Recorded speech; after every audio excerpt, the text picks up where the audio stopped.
नमस्कार मेरी YouTube family. आज हम लोग सुनते एक नई कहानी। आज मेरा नया जन्म हुआ है। अगर मैं ऐसा कहूँ तो कुछ गलत नहीं होगा। मैं एक खुशमिजाज जिंदा दिल लड़की कब इतनी निराशावादी और असुरक्षित हो गई पता ही नहीं चला। मैंने तो उसे हमेशा प्यार किया था और अपने रिश्ते को संभालने की पूरी कोशिश की, पर अब लगता है कि मैं रिश्ता संभाल नहीं रही थी बल्कि अपने आप को बेवकूफ़ बना रही थी। रिश्ता तो कभी था ही नहीं, प्यार तो कभी था ही नहीं। अभी मैंने स्नातक ही किया था कि मेरी शादी की बात चलने लगी। रिश्ते की एक मौसी ने मेरे लिए इतना अच्छा रिश्ता भेजा कि माता पिता मना कर ही नहीं सके। वो मुझे देखने आए तो मुझे दिल में डर के साथ साथ एक गुदगुदी भी हुई। हमें कुछ देर एक दूसरे को साथ बिताने के लिए छोड़ दिया गया। रवि, हाय, कैसी हो? मैं जी अच्छी हूँ, आप कैसे? रवि, कुछ देर पहले तक तो ठीक था, पर अब लगता है कि अब दीवाना हो चुका हूँ तुम्हारा। ना चाहते हुए भी मुझे हंसी आ गई, मैं खुद को रोक ना सकी। रवि, कितनी सुंदर हंसी है तुम्हारी। कॉलेज के लड़के तो इस हंसी पर जान दे देते होंगे। मुझे क्या पता, मैंने कंधे उचका कर कहा। रवि, उफ, ये सादगी, मैं तो फिदा हो गया। लड़के वाले शादी के लिए तैयार थे, हमारे परिवार को भी रिश्ता मंजूर था। सो आनन फानन 1 महीने के भीतर ही मैं ससुराल पहुंच गई। दिन भर की थकान में कब सो गई पता ही नहीं चला। रात में रवि ने झकझोर कर उठाया। रवि, आज हमारी सुहाग रात है और तुम सो रही हो। क्या आपने कॉलेज के बॉयफ्रेंड से बिछड़ने का गम खाया जा रहा है? चिंता मत करो, मैं तुम्हें उससे भी ज़्यादा प्यार करूँगा, उसने हंसकर कहा। पर यह मजाक मुझे भेद गया। मैंने कहा, मेरा कोई बॉयफ्रेंड नहीं है। मैंने गुस्से से कहा। रवि, इम्पॉसिबल, आजकल तो बदसूरत से बदसूरत लड़की का चक्कर चल रहा है, फिर तुम कैसे बच गई? कोई बात नहीं, पति और पत्नी के बीच कोई भेद नहीं रहना चाहिए। मेरी भी कुछ गर्लफ्रेंड्स थीं, मैं तुम्हें उनके बारे में बताता हूँ और तुम मुझे अपने बॉयफ्रेंड के विषय में बताओ, ताकि कभी मेरी गर्लफ्रेंड मुझे या तुम्हारा बॉयफ्रेंड तुम्हें ब्लैकमेल ना कर सके। मैं अब बार बार वही बात कर रहे हैं, दोहरा रहे हैं। मैंने कहा ना, मेरा कोई बॉयफ्रेंड नहीं है। रवि, अच्छा बाबा सॉरी, तुम सती सावित्री हो, पर मैं तो सत्यवान नहीं हूँ। मेरी गर्लफ्रेंड्स थी, पर अब मैं वादा करता हूँ कि मेरी ज़िंदगी में तुम्हारे बाद कोई नहीं आएगा। शादी के 1 महीने बाद मैं पति के साथ दिल्ली शिफ्ट हो गई। शुरू में इस तरह के ताने सुनकर लगता कि सामान्य बात है। शायद सभी पति अपनी पत्नी के पुराने आशिकों को लेकर इनसिक्योर होते हैं, पर फिर धीरे धीरे। रवि, तुम उसी समय छत पर कपड़े सुखाने क्यों जाती हो जब सामने वाली बिल्डिंग में रहने वाला लड़का पढ़ाई करने छत पर जाता है? रवि, वो सुबह से शाम तक छत पर ही टहल कर पढ़ता है। उसके एग्जाम्स चल रहे हैं और वो मुझसे 5 साल छोटा है। रवि, तो तुम्हें उसकी उम्र भी पता है, यानी कि तुम मोहल्ले वालों से बात करती हो मेरे मना करने के बावजूद, और तुम्हें तो छोटे लड़के ही पसंद हैं, है ना? क्यों तुम्हें ऐसा लगता है? रवि, जाने दो, मेरा मुंह मत खुलवाओ। नहीं, प्लीज मुंह खोल दो अपना, मैं भी तो सुनूं। आखिर तुमने ऐसा क्या देख लिया कि जिसे तुम्हारे दिमाग में ये बात घर कर गई है?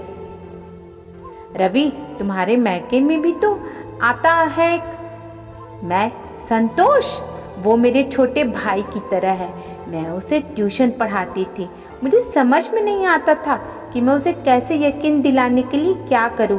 मैं अपने घर जाती तो वो वहां से मुझे कठपुतली की तरह नचाता।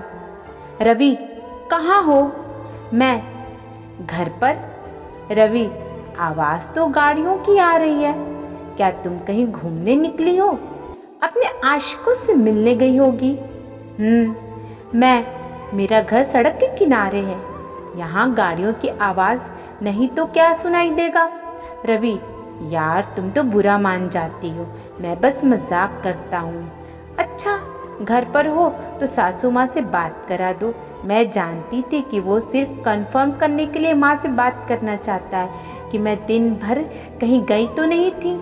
मेरी भोली माँ उसे बता देती कि मुझसे मिलने संतोष आया, या मैं अपने घर के बगल में रहने वाले फ्रेंड के घर गई और ये बात दिन रात मुझे सुनाई जाती। मैं मैके जाने से डरने लगी। मैंने जब रवि से कहा कि मैं अभी बच्चा संभालने के लिए तैयार नहीं हूँ, इसलिए माँ नहीं बनना चाहती, इस बात के लिए उसने मेरी माँ और मेरी चाची और मेरी मामी सबको फ़ोन कर डाला। रवि, माँ जी आप ही बताइए, क्या मैं आपको इतना निकम्मा लगता हूँ कि अपने बच्चे की परवरिश नहीं कर सकता?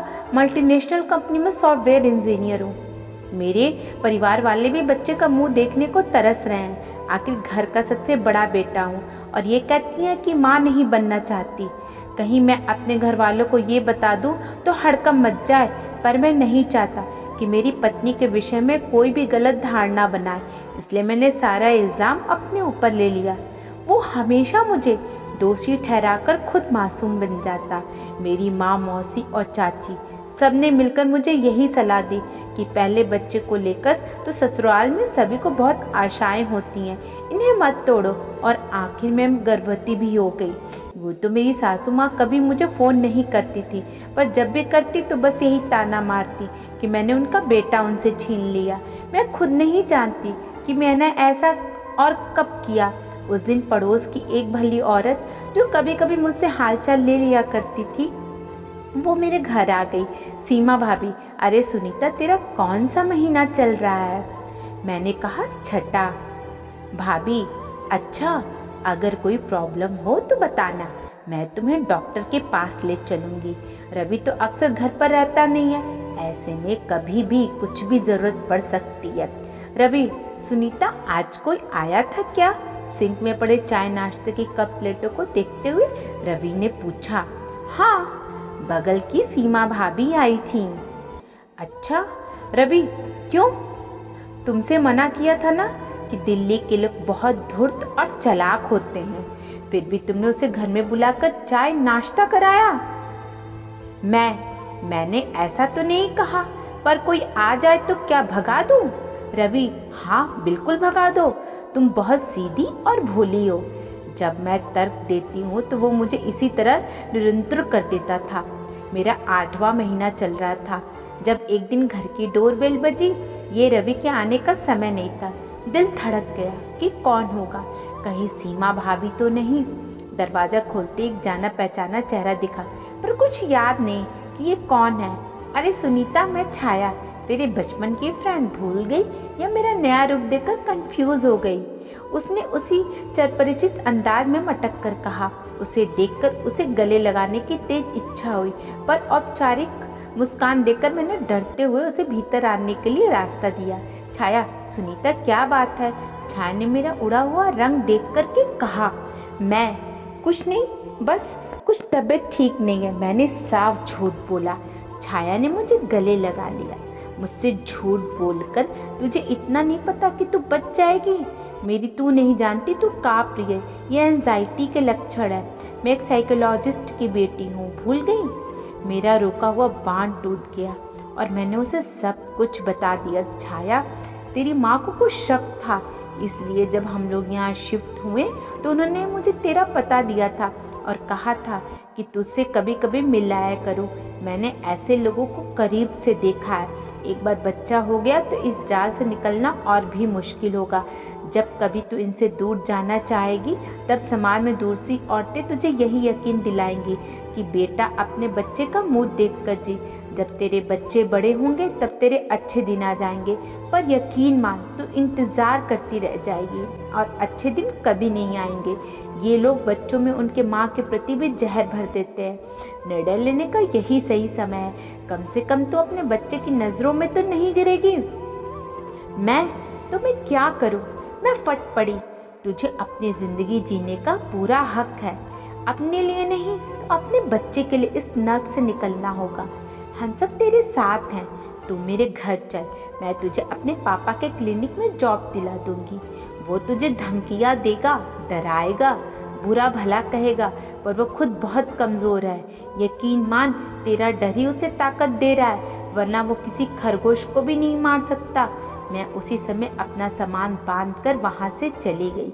उसके बाद शुरू हुआ मेरे और मेरे परिवार के लिए भयंकर त्रासदी का दौर। वो दिन भर मेरे घर वालों को और मुझे धमकियाँ देता। इसी बीच मैं एक बच्चे की माँ भी बन गई। मैंने उसका फ़ोन ब्लॉक कर लगाया, पर छाया ने हटवा दिया ये कहकर कि उसकी धमकियां कोर्ट में उसके खिलाफ काम आएंगी। रवि, मैं तेरी जैसी छिनाल और उसकी नाजायज़ औलाद को एक फूटी कौड़ी नहीं दूंगा। मैं नौकरी छोड़कर सन्यासी हो जाऊंगा, न कमाऊंगा न काम करूंगा। फिर तो कैसे तू मुझसे कंपनसेशन ले सकेगी? मुझे कंपनसेशन नहीं चाहिए। मैं म्यूचुअल सेपरेशन के लिए तैयार हूँ। बस तुम मेरा पीछा छोड़ दो, मैं अपने बच्चे खुद पाल लूँगी। रवि, तेरी बेटी को भी लोग हमेशा बुरी नज़र से ही देखेंगे। अभी भी वक्त है, लौट आओ सुनीता। मैं तुमसे बहुत प्यार करता हूँ। मैं अभी कुछ देर पहले ही मुझे उस नाजायज़ पुकारा था।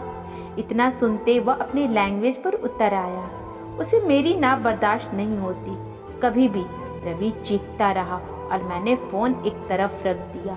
फ़ोन में नहीं काटती थी क्योंकि छाया के अनुसार उसकी धमकियां कोर्ट में हमारे फेवर में काम आएंगी।